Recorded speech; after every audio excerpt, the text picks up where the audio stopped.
안녕하십니까, 책돌입니다. 오늘 소개해드릴 책은 서재걸의 해독 주스입니다. 저자는 서재걸, 출판사는 비타북스입니다. 저자 소개를 간단하게 하겠습니다. 서재걸, 의학 박사이자 국내 최초 자연치료의학 인증 전문의이다. 국내 유일의 유산균 박사, 울금 전도사로 불리는 그는 5년 전 해독 주스를 최초로 소개하면서 대한민국 최고의 해독 전문가로 등극했다. 그럼 바로 본문을 보도록 하겠습니다. 음식을 먹는 행위는 다양한 종류의 결핍을 해소하는 가장 손쉬운 방법이다. 다른 사람의 협력이나 동의 없이 약간의 돈만 있으면 얼마든지 지속 가능하다. 그래서 여러 부분의 결핍을 음식으로 해결하려는 경향이 짙다. 이제 우리는 배고플 때도 먹고, 외로울 때도 먹고, 슬플 때도 먹고, 화날 때도 먹는다.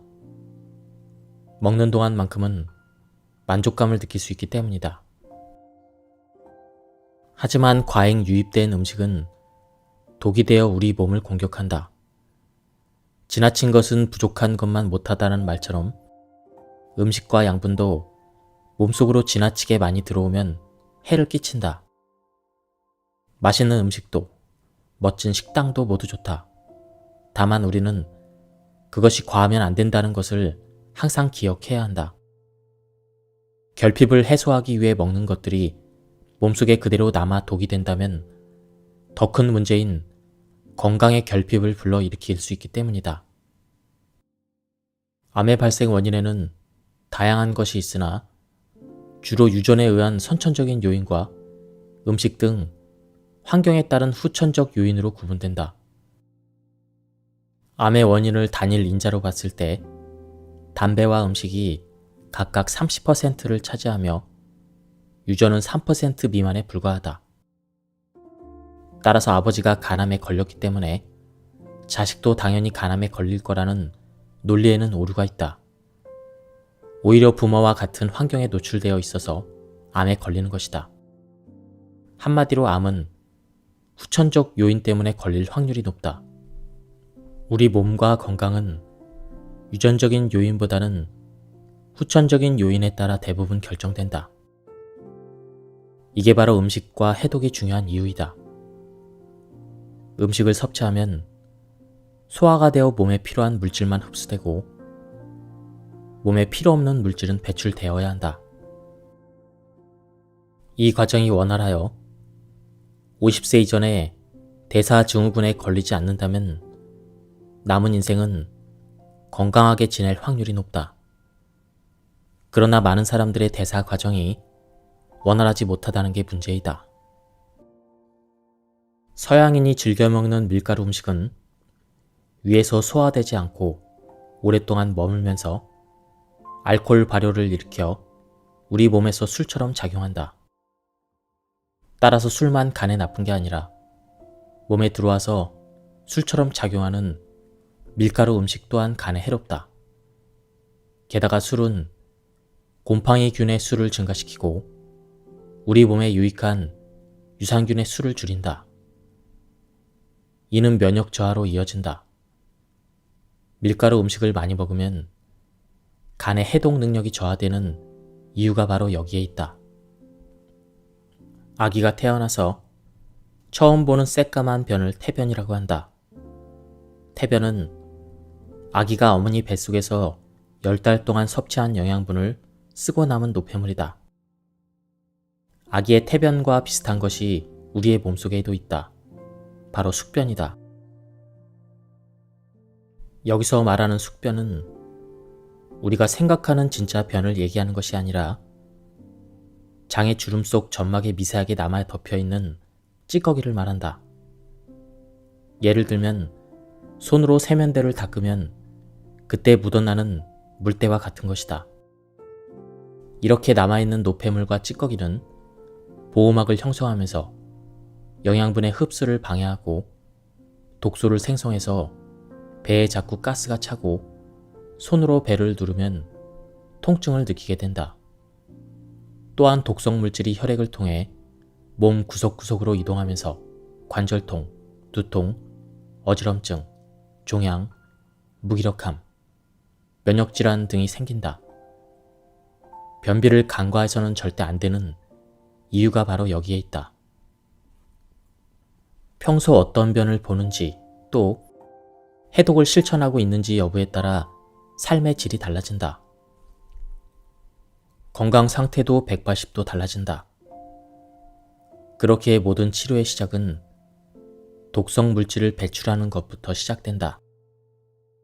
독성 물질을 해독하여 깨끗한 몸을 만들어야 치료도 더 효과적으로 할 수 있다. 사람은 평생에 걸쳐 2에서 3톤의 음식을 섭취한다. 이렇게 섭취한 많은 음식을 제대로 소화시켜야 병에 걸리지 않는다. 음식을 소화시키는 1등 공신은 유산균이다. 그러나 유산균이 항생제, 카페인, 스테로이드, 피임약, 식품 첨가물, 육류, 과식, 스트레스 등에 의해 파괴되고 있다. 유산균이 파괴되면 소화가 제대로 이루어질 수가 없다. 소화되지 못한 음식은 곧 독성 물질로 변한다. 독성 물질이 몸에 쌓이면 집중력이 떨어지고 면역 이상으로 피부 질환과 관절염, 두통, 변비, 우울증 등이 생기게 된다. 즉, 독성 물질을 제대로 배출하지 않으면 만병의 원인이 된다. 모든 치료의 시작은 소화에 있다고 할 수 있다. 음식을 어떻게 소화했느냐에 따라 음식이 나에게 해로운 물질로 작용할 수 있고 이로운 물질로 작용할 수 있기 때문이다. 이런 소화를 도와주는 것이 바로 효소이며 효소의 능력을 대사 능력이라고 한다. 탄수화물, 단백질, 지방을 3대 영양소라고 한다. 우리는 이 영양소를 흡수하기 위해 여러 가지 음식을 먹는다. 역시 이들을 소화시키기 위해서는 효소가 필수적이다. 우리 몸에서 일어나는 모든 화학작용에는 효소라는 단백질이 있어야 하는데 효소는 소화효소와 대사효소로 나뉜다. 소화효소는 말 그대로 음식을 소화하는 데 사용되고 대사효소는 영양소를 변환해 에너지를 생성하거나 세포를 만드는 데 사용된다. 또한 인체의 면역 기능을 유지하는 데도 대사효소가 필요하다. 이 소화효소와 대사효소는 일정한 비율로 유지되어야 한다. 만약 우리가 소화효소를 음식으로 보충해낸다면 내 몸에 있는 소화효소를 아껴서 대사효소로 활용할 수가 있다. 효소는 여러 가지 용도로 쓰인다. 집에서 세탁할 때 넣는 세제도 효소이다. 효소는 화학작용을 일으켜 찌든 때를 분해한다. 몸으로 들어온 음식도 효소의 작용으로 분해되어 변으로 배출된다. 세탁이 끝났는데 세탁물을 며칠 동안 세탁기에서 꺼내지 않으면 냄새가 나는 것처럼 우리 몸도 먹는 음식을 잘 배출하지 못하면 장에 찌꺼기가 남게 되어 각종 질환이 발생한다. 효소는 혈액을 깨끗이 정화하는 작용을 하여 딱딱하게 굳어 섬유화된 섬유종이나 혈전 혹은 흉터 등을 녹인다. 또한 세포를 재생하고 체내 염증을 제거하며 해독하는 역할을 한다. 몸의 토양 역할을 하는 것이 장이라고 하면 건강의 토양이라고 할 수 있는 장을 튼튼하게 하는 것이 바로 효소이다. 효소는 우리 몸의 신경을 정확하게 전달하는 신호 역할을 한다. 효소가 필요할 때 즉각 반응이 오면 건강한 상태이지만 혼돈이 생겨 효소가 나오지 않거나 제때 필요한 만큼 나오지 않으면 건강에 문제가 생긴다. 효소는 몸에서 계속 만들어지는 것이 아니다. 젊을 때 많은 반면 나이가 들수록 그 수는 점점 작아진다.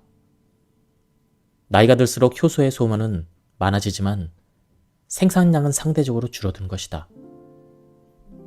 여성이 500개로 한정된 난자를 다 쓰면 폐경이 되는 것처럼 항산화 효소 중에 500만 개로 한정된 효소를 과하게 쓰면 부족 현상이 생긴다. 그러므로 나이가 들어서도 효소가 부족해지지 않으려면 젊을 때 아껴 쓰고 비축해 둬야 한다. 아껴야 잘 산다는 논리는 돈 외에도 효소도 똑같이 적용되는 것이다. 효소는 어느 정도 개수가 정해져 있어서 한꺼번에 많은 양을 쓰게 되면 나중에는 부족해져서 쓰고 싶어도 쓸 수 없는 상황에 처하게 된다. 그러면 대사장애가 생겨 혈액이 잘 흐르지 못하여 소화장애와 통증이 생기고 염증을 일으키는 물질이 많아진다. 이런 염증 물질과 독성 물질이 쌓이면 우리 몸에서 스트레스 호르몬이 많이 분비된다. 결국 복통, 두통, 만성 피로, 류머티즘, 관절염 등이 발생한다. 신체 기관 중에서 장은 인체 최대 면역기관이다. 장은 모유에 많이 함유되어 있는 것으로 알려진 면역글로불린이라고 불리는 면역 물질을 생성한다. 장은 몸 안에 있으면서도 외부와 직접 접하고 있는 기관이다. 체내에 침입하는 세균이나 유해물질이 직접 들어오는 곳이자 이 물질을 막아 몸을 지켜주는 곳이 바로 장이기 때문이다. 장에는 많은 면역 세포가 집중되어 있어 면역 방어 기능을 한다. 그렇기 때문에 장에 트러블이 생기면 면역력이 저하된다. 장의 건강 상태가 좋지 않고 면역력이 떨어지면 아무리 좋은 음식을 먹는다 해도 영양소가 세포 내로 충분히 흡수될 수가 없다. 게다가 장 점막의 주름 사이에 독성 물질이 남아있으면 독성 물질이 다시 흡수되어 혈관을 통해 전신을 돌아다니게 된다. 따라서 장을 해독하는 것이 면역력을 높이는 첫 번째 단계라고 할 수 있다. 식용식물에 약 1000종 이상 존재하고 있는 식물성 화학물질은 세포 손상을 예방하고 콜레스테롤을 감소시킨다. 활성산소를 제거하며 암세포의 증식을 억제하는 역할도 한다. 식물성 화학물질 중에서 카로티노이드는 지옥성 생물화학 색소로 700종 이상 존재하고 있다.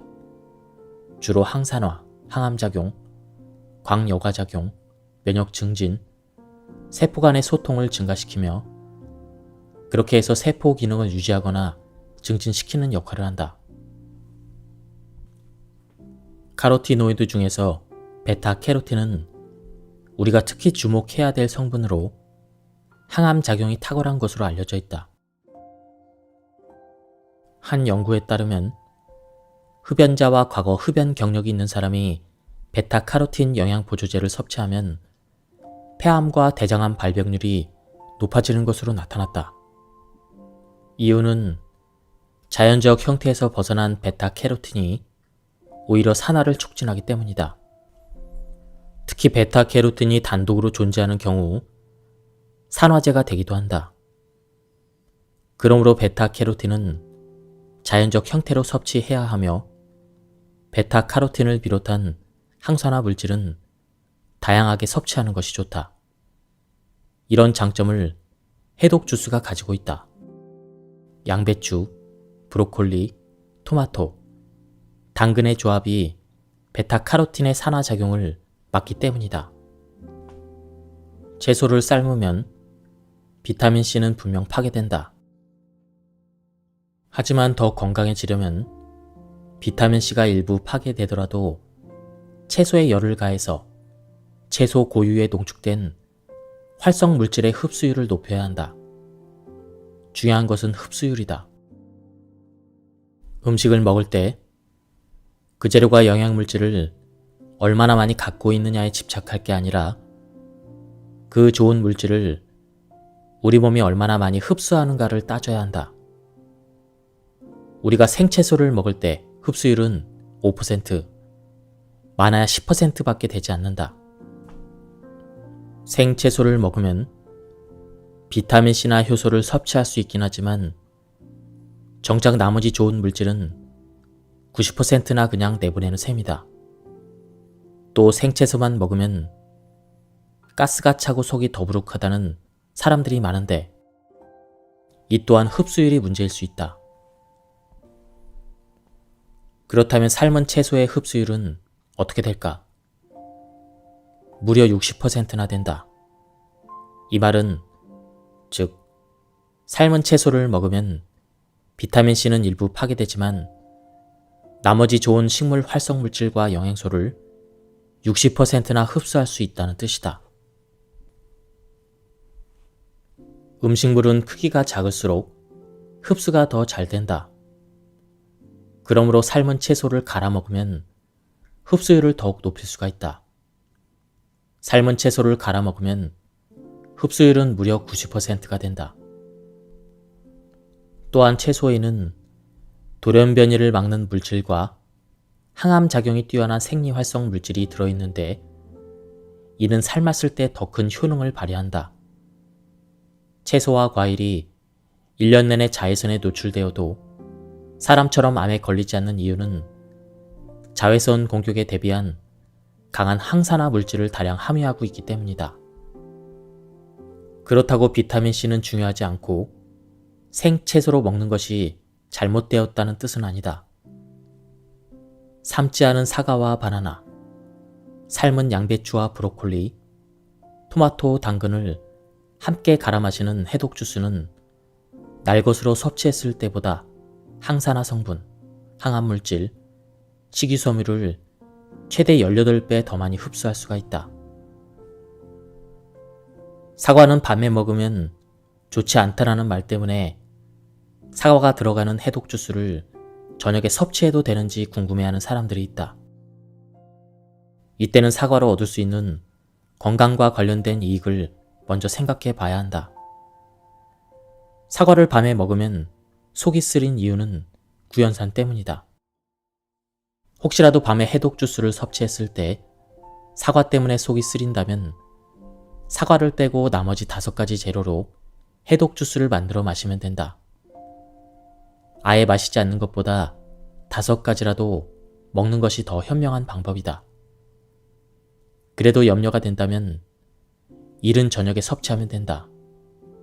중요한 것은 해독 주스의 재료 중 단 1가지라도 먹느냐이다. 이렇듯 6가지 재료 중에 알레르기 반응이 일어나는 재료가 있다면 그것을 제외하고 나머지 재료만으로 해독 주스를 만들어 마시면 된다. 똑같은 요리법이라도 개인에 따라 맞춤식으로 조절하면 더욱 훌륭한 해독 주스가 될 것이다. 다음은 여러 가지 해독 주스의 효능에 대해서 알아보겠습니다. 과식을 하면 위장이 팽창하고 위와 식도 사이의 관략근이 열리면서 위산과 음식물이 넘어와 식도를 자극한다.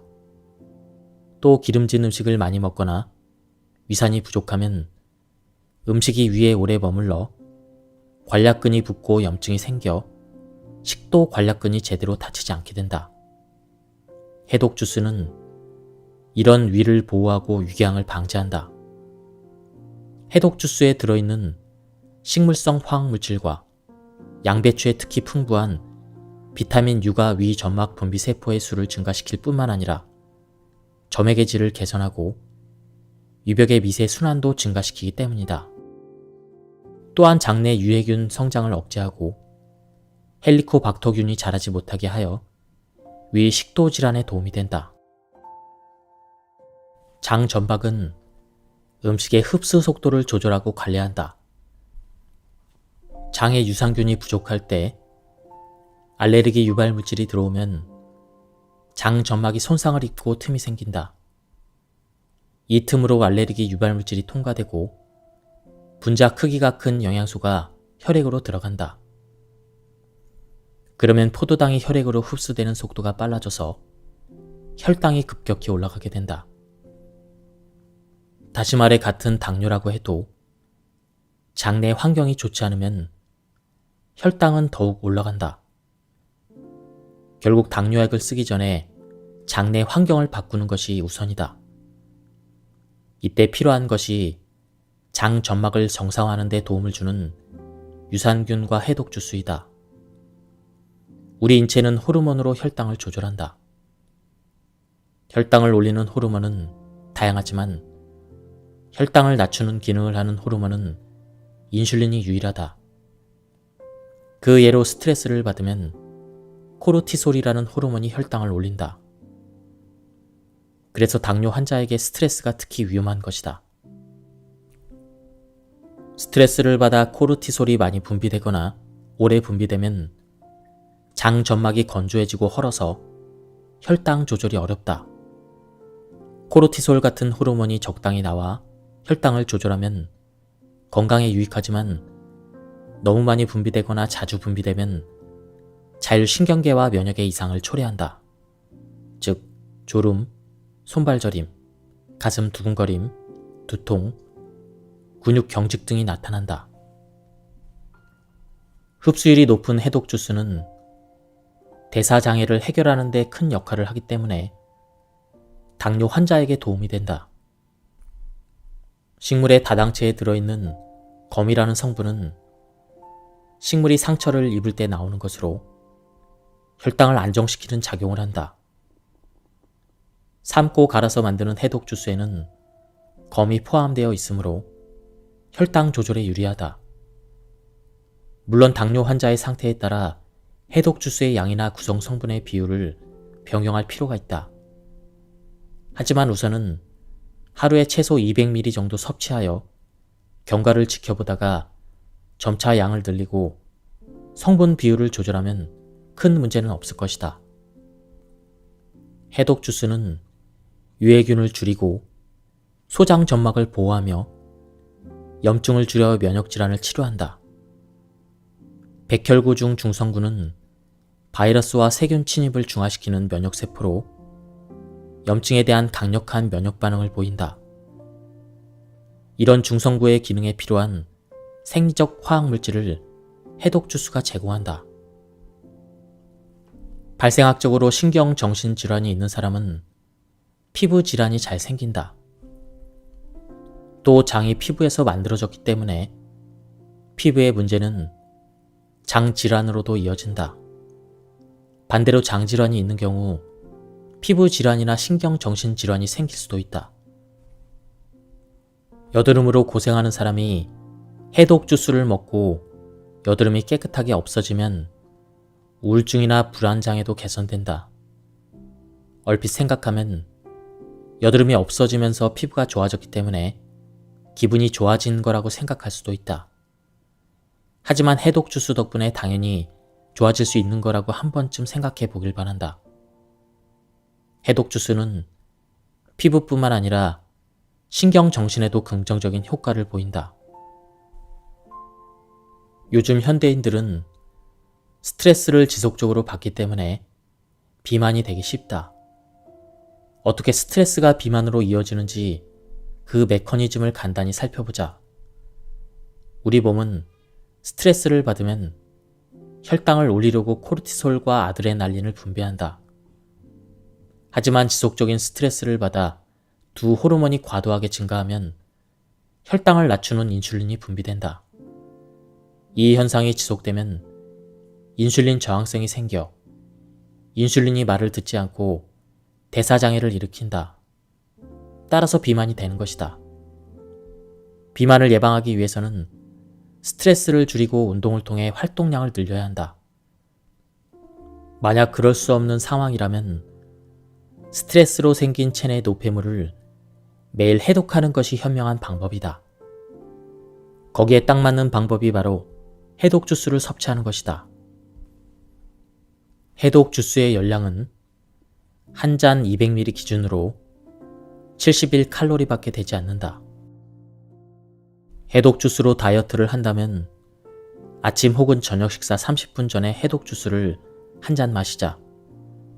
해독 주스를 마시면 배가 어느 정도 차기 때문에 밥을 적게 먹는 효과도 있다. 따라서 해독 주스는 건강과 다이어트 두 마리의 토끼를 모두 잡을 수 있는 1등 공신이다. 그렇다면 해독 주스에 들어가는 원료별 특징을 한번 보겠습니다. 먼저 양배추. 양배추는 피로 물질을 해독하고 위궤양 치료에 효과적이다. 다음은 브로콜리입니다. 브로콜리는 유방암과 대장암을 방지하는 항암 작용이 탁월하다. 또한 브로콜리는 간의 해독 능력을 증가시키고 자궁 경부암의 원인 바이러스인 인유두종 바이러스의 성장을 감소시킨다. 브로콜리에 풍부한 설포라파는 체내에서 해독에 필요한 효소 생산을 늘리고 위궤양과 위암 원인이 되는 헬리코박터균 제거에도 도움이 된다. 다음은 토마토입니다. 토마토는 해독 작용뿐만 아니라 정장 작용도 한다. 정장 작용이란 외부로부터 들어온 세균을 퇴치하여 장내 청결을 유지하는 작용으로 장의 연동 운동을 촉진하며 변비와 설사를 예방한다. 정장 작용을 하는 물질은 유산균이 들어있는 요구르트, 식이섬유가 풍부한 채소와 과일이 들어있는데 특히 토마토에 많이 들어있다. 다음은 당근입니다. 비타민 A가 풍부한 강력한 항산화제이다. 다음은 사과, 콜레스테롤을 낮추고 장을 지키는 착한 파수꾼이다. 다음은 바나나, 피로 회복에 탁월한 탄수화물의 보고이다. 바나나는 다른 과일보다 수분 함량은 적지만 탄수화물이 무려 25%를 차지하고 있어서 밥처럼 든든한 열량을 낸다.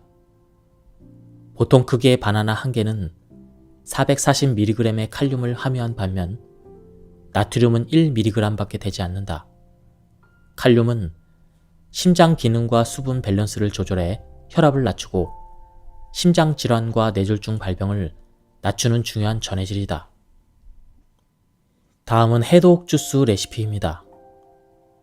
오리지널 해독 주스는 앞에서 살펴본 양배추, 브로콜리, 토마토, 당근, 사과, 바나나 6가지 재료 중 4가지 채소는 삶고 2가지 과일은 생으로 갈아서 마신다. 사과와 바나나를 삶지 않는 이유는 채소에 열을 가할 때 파괴되는 비타민C와 효소 등을 사과와 바나나에서 보충하기 위해서이다. 뿐만 아니라 과일을 생으로 넣으면 향긋하고 신선한 맛이 더해진다. 물의 양을 조절하면 해독 주스의 느낌이 조금씩 달라진다. 죽처럼 걸쭉하게 해서 숟가락으로 떠먹는 것도 가능하고 물을 조금 더 넣어서 마시기 좋게 하는 것도 괜찮다. 기호에 따라 1-2가지 재료를 더해도 괜찮다. 다음은 해독 주스 만드는 법입니다. 1. 양배추, 브로콜리, 토마토, 당근을 잘게 썬다. 냄비에 잘게 썬 4가지 채소와 물을 넣고 10에서 15분 정도 삶는다. 물은 채소가 잠길 정도로 넣은 뒤 양배추 쌈을 해먹을 수 있을 정도로만 삶는다. 삶은 채소는 채로 걸러서 식힌다. 걸러낸 채소에 삶은 물은 따로 보관한다. 사과와 바나나는 껍질을 깐 뒤 잘게 썬다. 믹서에 삶은 채소, 잘게 썬 사과와 바나나, 채소 삶은 물을 넣고 곱게 간다. 해독 주스는 매일 삶아서 먹는 것이 가장 좋다. 하지만 그럴 수 없는 상황이거나 귀찮다면 3에서 4일 동안 먹을 양을 한꺼번에 삶아 냉장 보관하면서 믹서에 갈 때마다 꺼내서 사용하면 된다. 더 안전하고 오래 보존하고 싶은 경우 천연 방부제 역할을 하는 소금을 1스푼 넣는다. 해독 주스는 한 번 먹을 때 200ml 기준으로 하루에 2번 마시는 것이 좋다. 스트레스, 술, 담배, 기름진 음식 등 유해 환경에 크게 노출되었다면 섭취량을 2배에서 3배 늘려 보상작용을 해줘야 한다. 만약 치료적인 효과를 기대한다면 하루에 1리터 정도의 양을 섭취하길 권한다. 시간상으로는 아침에 일어나자마자 공복에 마시는 것이 좋고 다이어트를 한다면 식사 30분 전에 마신다. 해독 주스는 한 잔만 마셔도 배가 불러서 평소보다 음식을 적게 섭취할 수 있기 때문이다. 하지만 식사 후에 마시는 것도 상관없다. 중요한 것은 결국 마셨냐이다. 최소 3개월에서 6개월 정도 해독 주스를 꾸준히 마시면 해독 주스의 효과를 몸으로 느낄 수가 있다. 그 이후에 증상이 좋아지더라도 스트레스를 받거나 인스턴트 식품, 기름진 음식 등을 먹는 날에는 해독 주스를 마셔서 해독해야 한다. 매일매일 몸속에 쌓이는 독성 물질은 그날그날 해결하는 것이 가장 좋은 건강 비법이다. 해독 주스는 만든 당일에 다 마시지 않는다면 반드시 냉장 보관해야 한다. 채소를 삶아서 냉장 보관할 경우 3에서 5일 정도 보관이 가능하다. 냉장 보관을 오래 하면 일부 파괴되는 영양소가 있을 수 있지만 해독 주스로 얻고자 하는 대사 능력의 향상에는 큰 지장이 없다. 냉동 보관을 할 경우에는 믹서에 갈아 주스로 만들어서 1회 먹을 양만큼 얼리면 되는데 10에서 15일 정도 보관할 수 있다. 흡수율이 높은 해독 주스를 너무 차갑게 마시면 위에서 정체되어 흡수율에 영향을 줄 수 있다. 해독 주스는 따뜻하게 마시는 것이 좋다.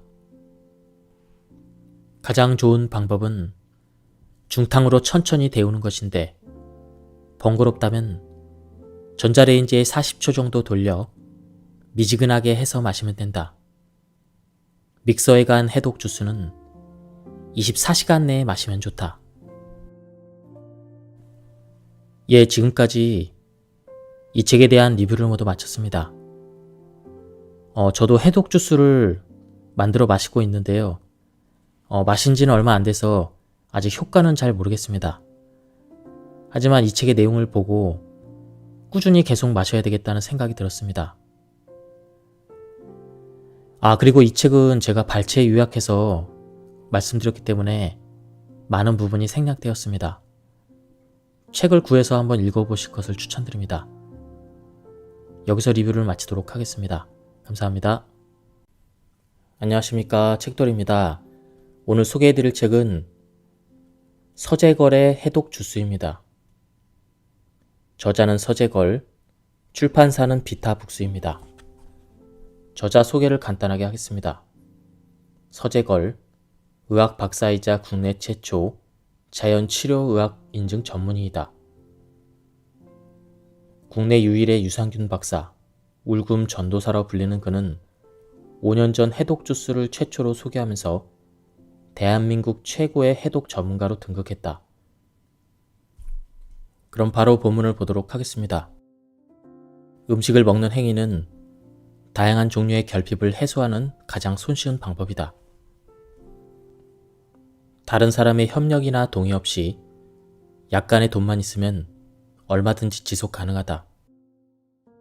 그래서 여러 부분의 결핍을 음식으로 해결하려는 경향이 짙다. 이제 우리는 배고플 때도 먹고, 외로울 때도 먹고, 슬플 때도 먹고, 화날 때도 먹는다. 먹는 동안만큼은 만족감을 느낄 수 있기 때문이다. 하지만 과잉 유입된 음식은 독이 되어 우리 몸을 공격한다. 지나친 것은 부족한 것만 못하다는 말처럼 음식과 양분도 몸속으로 지나치게 많이 들어오면 해를 끼친다. 맛있는 음식도, 멋진 식당도 모두 좋다. 다만 우리는 그것이 과하면 안 된다는 것을 항상 기억해야 한다. 결핍을 해소하기 위해 먹는 것들이 몸속에 그대로 남아 독이 된다면 더 큰 문제인 건강의 결핍을 불러일으킬 수 있기 때문이다. 암의 발생 원인에는 다양한 것이 있으나 주로 유전에 의한 선천적인 요인과 음식 등 환경에 따른 후천적 요인으로 구분된다. 암의 원인을 단일 인자로 봤을 때 담배와 음식이 각각 30%를 차지하며 유전은 3% 미만에 불과하다. 따라서 아버지가 간암에 걸렸기 때문에 자식도 당연히 간암에 걸릴 거라는 논리에는 오류가 있다. 오히려 부모와 같은 환경에 노출되어 있어서 암에 걸리는 것이다. 한마디로 암은 후천적 요인 때문에 걸릴 확률이 높다. 우리 몸과 건강은 유전적인 요인보다는 후천적인 요인에 따라 대부분 결정된다. 이게 바로 음식과 해독이 중요한 이유이다. 음식을 섭취하면 소화가 되어 몸에 필요한 물질만 흡수되고 몸에 필요 없는 물질은 배출되어야 한다. 이 과정이 원활하여 50세 이전에 대사증후군에 걸리지 않는다면 남은 인생은 건강하게 지낼 확률이 높다. 그러나 많은 사람들의 대사 과정이 원활하지 못하다는 게 문제이다. 서양인이 즐겨 먹는 밀가루 음식은 위에서 소화되지 않고 오랫동안 머물면서 알코올 발효를 일으켜 우리 몸에서 술처럼 작용한다. 따라서 술만 간에 나쁜 게 아니라 몸에 들어와서 술처럼 작용하는 밀가루 음식 또한 간에 해롭다. 게다가 술은 곰팡이균의 수를 증가시키고 우리 몸에 유익한 유산균의 수를 줄인다. 이는 면역 저하로 이어진다. 밀가루 음식을 많이 먹으면 간의 해독 능력이 저하되는 이유가 바로 여기에 있다. 아기가 태어나서 처음 보는 새까만 변을 태변이라고 한다. 태변은 아기가 어머니 뱃속에서 10달 동안 섭취한 영양분을 쓰고 남은 노폐물이다. 아기의 태변과 비슷한 것이 우리의 몸속에도 있다. 바로 숙변이다. 여기서 말하는 숙변은 우리가 생각하는 진짜 변을 얘기하는 것이 아니라 장의 주름 속 점막에 미세하게 남아 덮여있는 찌꺼기를 말한다. 예를 들면 손으로 세면대를 닦으면 그때 묻어나는 물때와 같은 것이다. 이렇게 남아있는 노폐물과 찌꺼기는 보호막을 형성하면서 영양분의 흡수를 방해하고 독소를 생성해서 배에 자꾸 가스가 차고 손으로 배를 누르면 통증을 느끼게 된다. 또한 독성 물질이 혈액을 통해 몸 구석구석으로 이동하면서 관절통, 두통, 어지럼증, 종양, 무기력함, 면역질환 등이 생긴다. 변비를 간과해서는 절대 안 되는 이유가 바로 여기에 있다. 평소 어떤 변을 보는지 또 해독을 실천하고 있는지 여부에 따라 삶의 질이 달라진다. 건강 상태도 180도 달라진다. 그렇게 모든 치료의 시작은 독성 물질을 배출하는 것부터 시작된다. 독성 물질을 해독하여 깨끗한 몸을 만들어야 치료도 더 효과적으로 할 수 있다. 사람은 평생에 걸쳐 2에서 3톤의 음식을 섭취한다. 이렇게 섭취한 많은 음식을 제대로 소화시켜야 병에 걸리지 않는다. 음식을 소화시키는 1등 공신은 유산균이다. 그러나 유산균이 항생제, 카페인, 스테로이드, 피임약, 식품 첨가물, 육류, 과식, 스트레스 등에 의해 파괴되고 있다. 유산균이 파괴되면 소화가 제대로 이루어질 수가 없다. 소화되지 못한 음식은 곧 독성 물질로 변한다. 독성 물질이 몸에 쌓이면 집중력이 떨어지고 면역 이상으로 피부 질환과 관절염, 두통, 변비, 우울증 등이 생기게 된다. 즉, 독성 물질을 제대로 배출하지 않으면 만병의 원인이 된다. 모든 치료의 시작은 소화에 있다고 할 수 있다.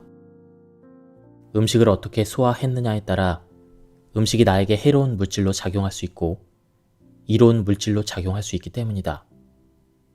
이런 소화를 도와주는 것이 바로 효소이며 효소의 능력을 대사 능력이라고 한다. 탄수화물, 단백질, 지방을 3대 영양소라고 한다.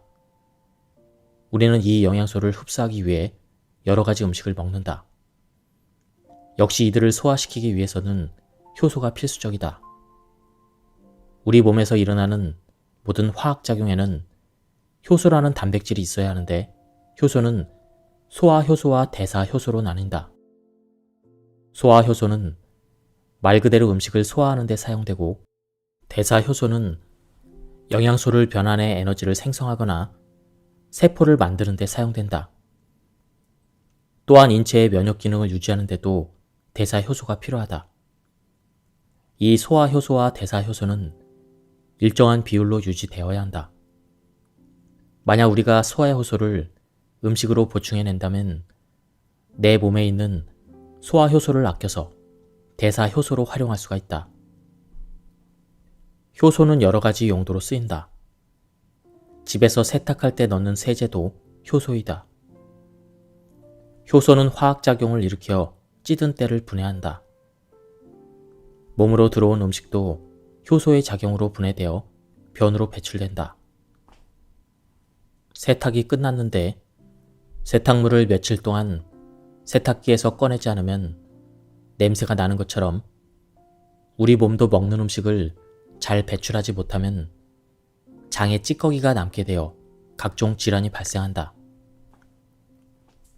효소는 혈액을 깨끗이 정화하는 작용을 하여 딱딱하게 굳어 섬유화된 섬유종이나 혈전 혹은 흉터 등을 녹인다.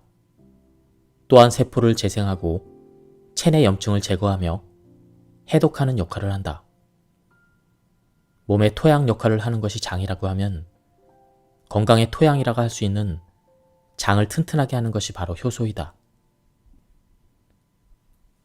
효소는 우리 몸의 신경을 정확하게 전달하는 신호 역할을 한다. 효소가 필요할 때 즉각 반응이 오면 건강한 상태이지만 혼돈이 생겨 효소가 나오지 않거나 제때 필요한 만큼 나오지 않으면 건강에 문제가 생긴다. 효소는 몸에서 계속 만들어지는 것이 아니다. 젊을 때 많은 반면 나이가 들수록 그 수는 점점 작아진다. 나이가 들수록 효소의 소모는 많아지지만 생산량은 상대적으로 줄어든 것이다. 여성이 500개로 한정된 난자를 다 쓰면 폐경이 되는 것처럼 항산화 효소 중에 500만 개로 한정된 효소를 과하게 쓰면 부족 현상이 생긴다. 그러므로 나이가 들어서도 효소가 부족해지지 않으려면 젊을 때 아껴 쓰고 비축해 둬야 한다. 아껴야 잘 산다는 논리는 돈 외에도 효소도 똑같이 적용되는 것이다.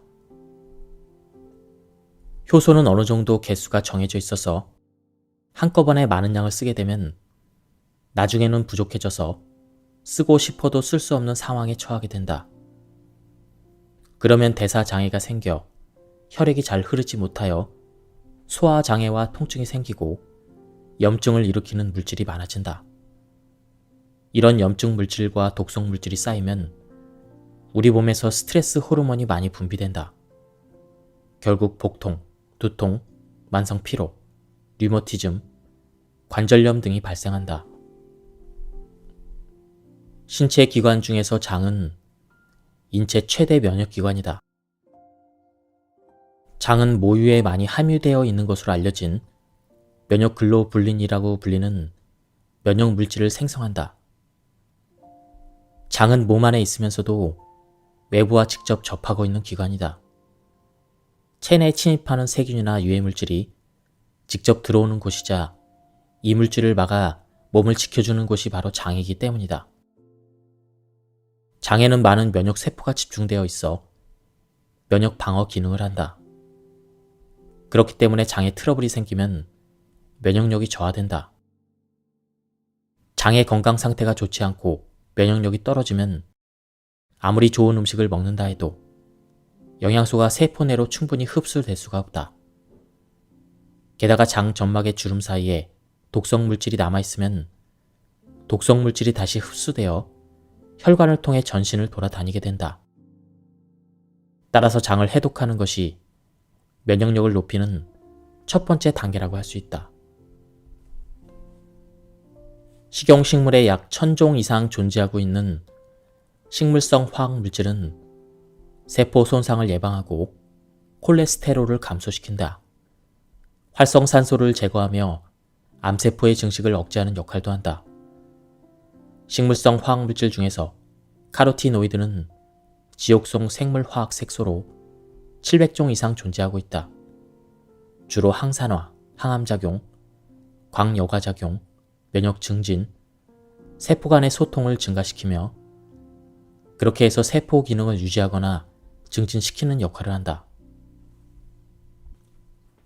카로티노이드 중에서 베타캐로틴은 우리가 특히 주목해야 될 성분으로 항암작용이 탁월한 것으로 알려져 있다.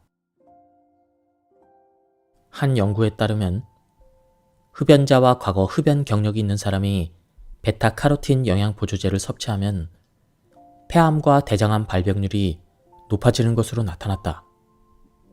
이유는 자연적 형태에서 벗어난 베타캐로틴이 오히려 산화를 촉진하기 때문이다. 특히 베타캐로틴이 단독으로 존재하는 경우 산화제가 되기도 한다.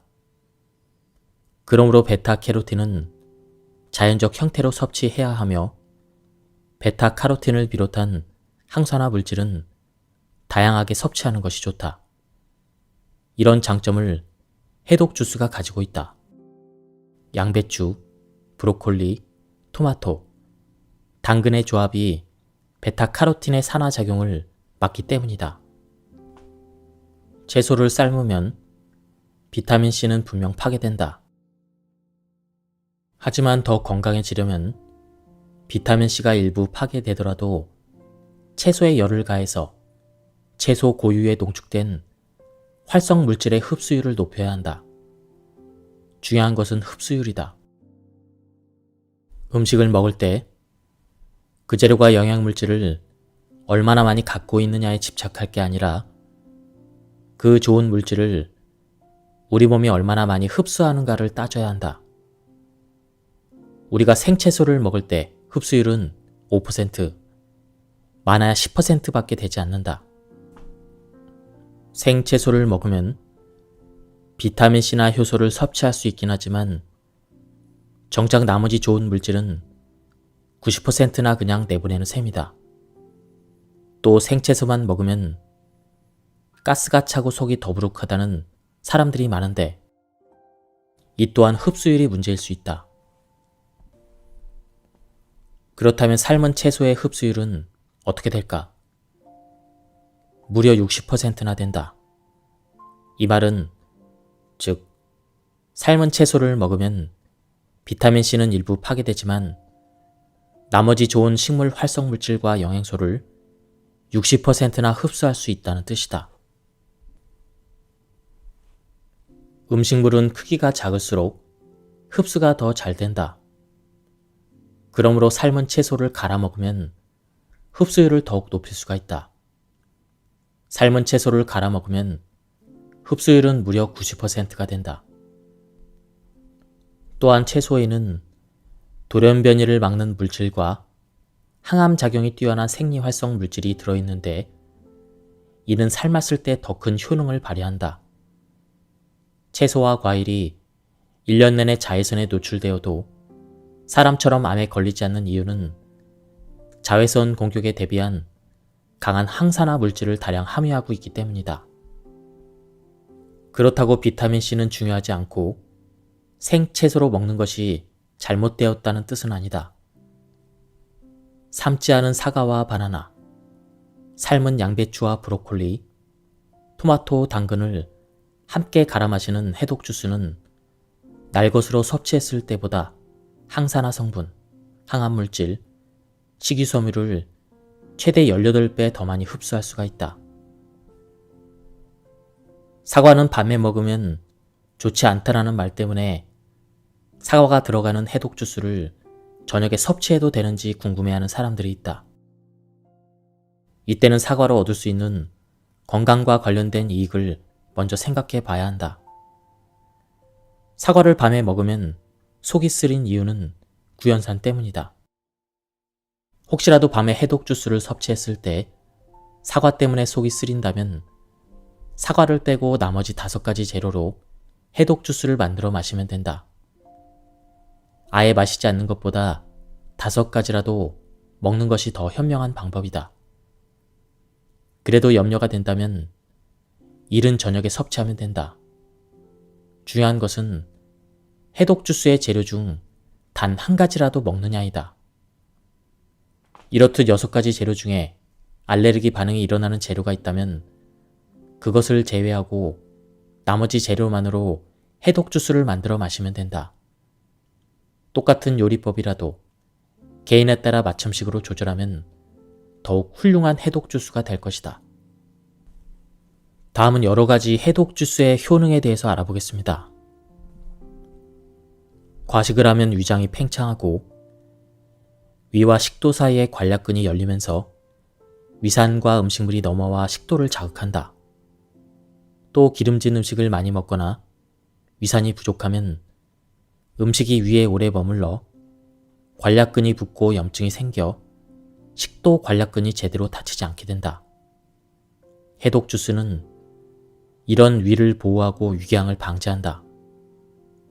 해독 주스에 들어있는 식물성 화학물질과 양배추에 특히 풍부한 비타민 U가 위 점막 분비 세포의 수를 증가시킬 뿐만 아니라 점액의 질을 개선하고 위벽의 미세 순환도 증가시키기 때문이다.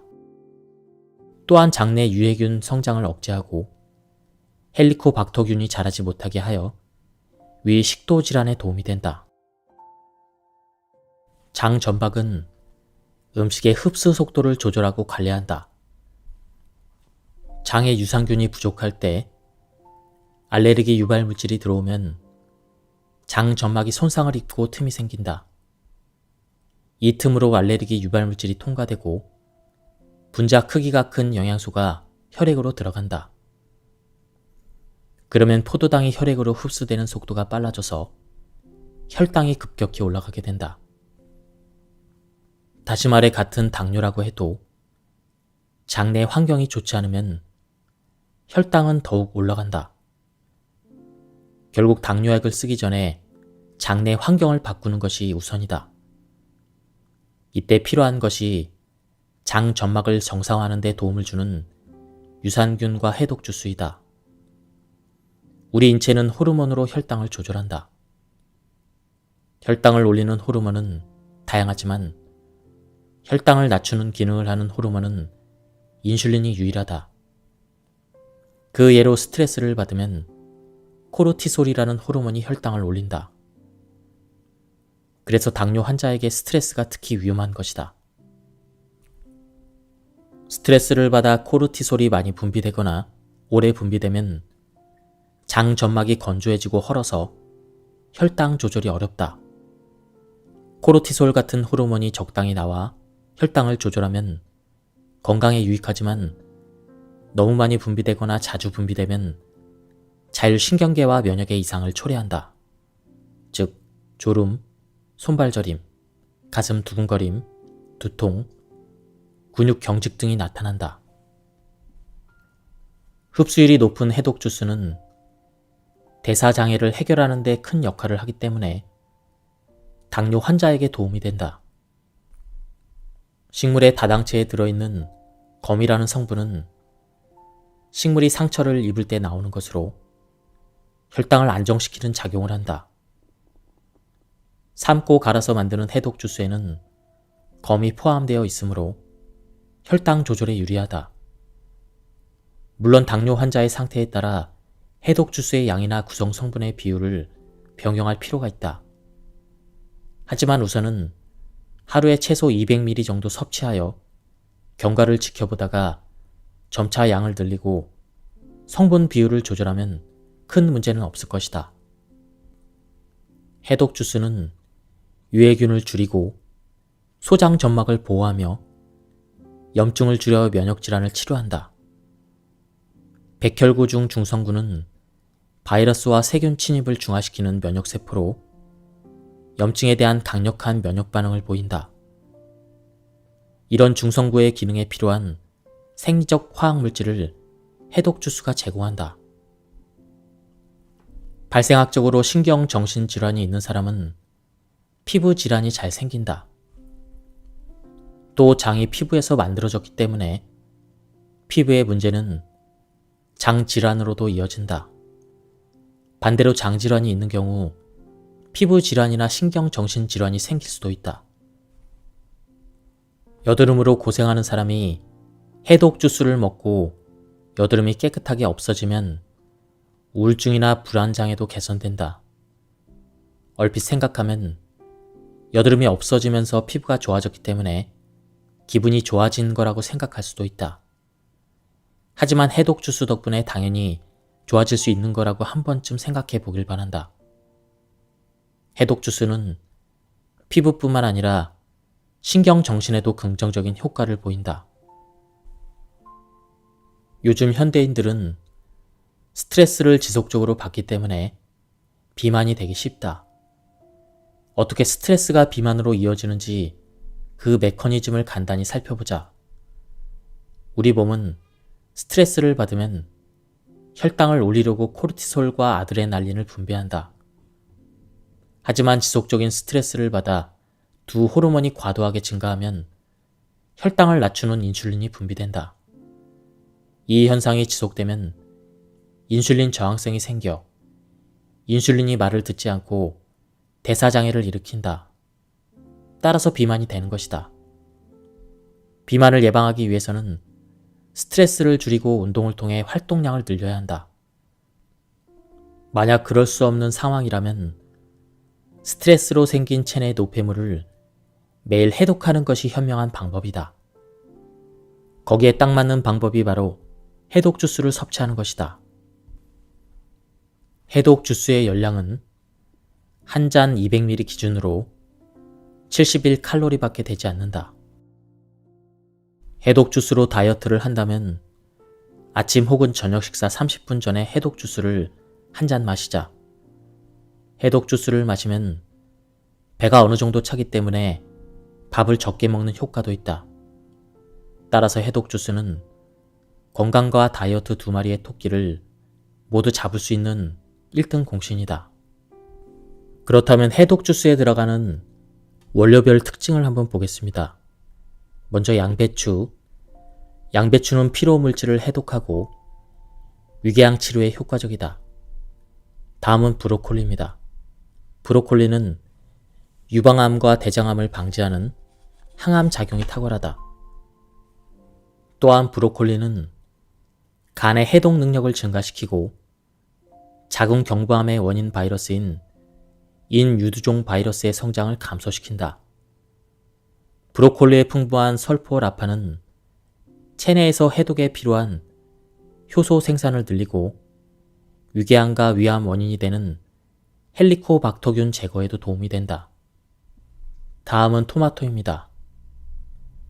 토마토는 해독 작용뿐만 아니라 정장 작용도 한다. 정장 작용이란 외부로부터 들어온 세균을 퇴치하여 장내 청결을 유지하는 작용으로 장의 연동 운동을 촉진하며 변비와 설사를 예방한다. 정장 작용을 하는 물질은 유산균이 들어있는 요구르트, 식이섬유가 풍부한 채소와 과일이 들어있는데 특히 토마토에 많이 들어있다. 다음은 당근입니다. 비타민 A가 풍부한 강력한 항산화제이다. 다음은 사과. 콜레스테롤을 낮추고 장을 지키는 착한 파수꾼이다. 다음은 바나나. 피로 회복에 탁월한 탄수화물의 보고이다. 바나나는 다른 과일보다 수분 함량은 적지만 탄수화물이 무려 25%를 차지하고 있어서 밥처럼 든든한 열량을 낸다. 보통 크기의 바나나 한 개는 440mg의 칼륨을 함유한 반면 나트륨은 1mg밖에 되지 않는다. 칼륨은 심장 기능과 수분 밸런스를 조절해 혈압을 낮추고 심장 질환과 뇌졸중 발병을 낮추는 중요한 전해질이다. 다음은 해독 주스 레시피입니다. 오리지널 해독 주스는 앞에서 살펴본 양배추, 브로콜리, 토마토, 당근, 사과, 바나나 6가지 재료 중 4가지 채소는 삶고 2가지 과일은 생으로 갈아서 마신다. 사과와 바나나를 삶지 않는 이유는 채소의 열을 가할 때 파괴되는 비타민C와 효소 등을 사과와 바나나에서 보충하기 위해서이다. 뿐만 아니라 과일을 생으로 넣으면 향긋하고 신선한 맛이 더해진다. 물의 양을 조절하면 해독 주스의 느낌이 조금씩 달라진다. 죽처럼 걸쭉하게 해서 숟가락으로 떠먹는 것도 가능하고 물을 조금 더 넣어서 마시기 좋게 하는 것도 괜찮다.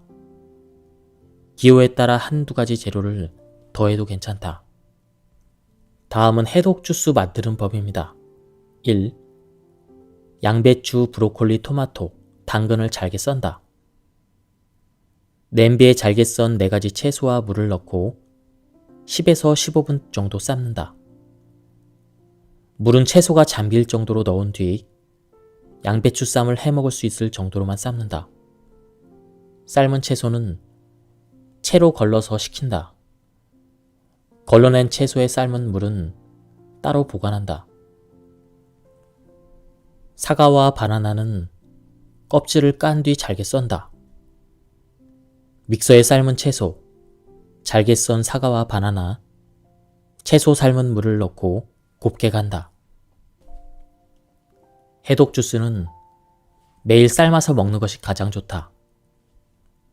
하지만 그럴 수 없는 상황이거나 귀찮다면 3에서 4일 동안 먹을 양을 한꺼번에 삶아 냉장 보관하면서 믹서에 갈 때마다 꺼내서 사용하면 된다. 더 안전하고 오래 보존하고 싶은 경우 천연 방부제 역할을 하는 소금을 1스푼 넣는다. 해독 주스는 한 번 먹을 때 200ml 기준으로 하루에 2번 마시는 것이 좋다. 스트레스, 술, 담배, 기름진 음식 등 유해 환경에 크게 노출되었다면 섭취량을 2배에서 3배 늘려 보상작용을 해줘야 한다. 만약 치료적인 효과를 기대한다면 하루에 1리터 정도의 양을 섭취하길 권한다.